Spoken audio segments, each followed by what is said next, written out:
Saudi अरब में हज के दौरान गर्मी की वजह से 1000 से ज्यादा हाजियों की मौत हो गई। ये खबर अब तक आप तक पहुंची गई होगी, लेकिन हजारों हाजियों की मौत की वजह क्या वाकई सिर्फ गर्मी है या इसके पीछे कुछ और भी कारण है? आज के वीडियो में हाजियों की मौत के पीछे के काले सच को उजागर करेंगे। सऊदी हुकूमत पुख्ता इंतजाम के खोखले दावे की भी पोल खोलेंगे। किन कारणों से हाजियों की जान गई है उस पर बात करेंगे।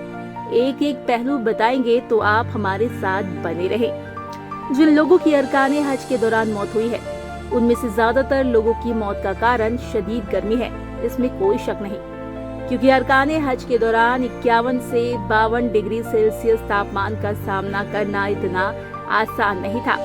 मिस्र, जॉर्डन और इंडोनेशिया के लोगों को इतनी ज्यादा गर्मी झेलने की आदत नहीं है। मिस्र और जॉर्डन जैसे देशों में गर्मी के समय ज्यादा से ज्यादा तापमान 34 से 38 डिग्री सेल्सियस होता है। ऐसे में अचानक 50 से 52 डिग्री सेल्सियस तापमान को झेलना मुमकिन नहीं। इसीलिए इतनी बड़ी तादाद में हज यात्रियों की मौत हो गई है। मरने वाले ज्यादातर मिस्र और जॉर्डन के हाजिर शामिल है, लेकिन सिर्फ गर्मी ही हजारों मौतों का कारण नहीं है। सहूलियत की कमी भी इसकी एक बड़ी वजह है।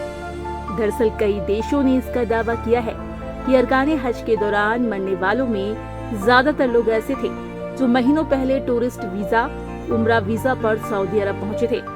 समाचार एजेंसियों के हवाले से खबर है कि मरने वालों में ज्यादातर हाजियों का रजिस्ट्रेशन नहीं था।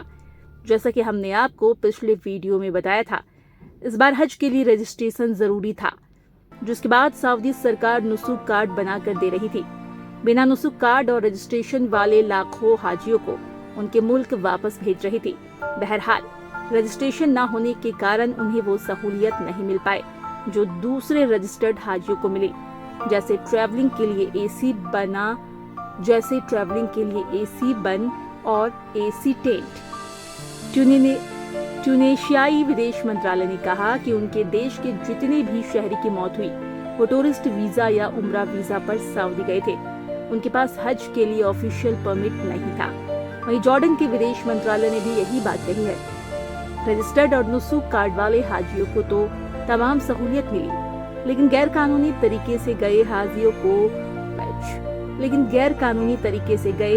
को उनके हाल पर छोड़ दिया गया। यहाँ तक कि कई लोग धूप में पैदल लंबी दूरी तय करने को मजबूर हुए और गर्मी झेल नहीं पाने के कारण उन्होंने अपनी जान गंवा दी। मरने वालों में बड़ी संख्या बुजुर्गों की है।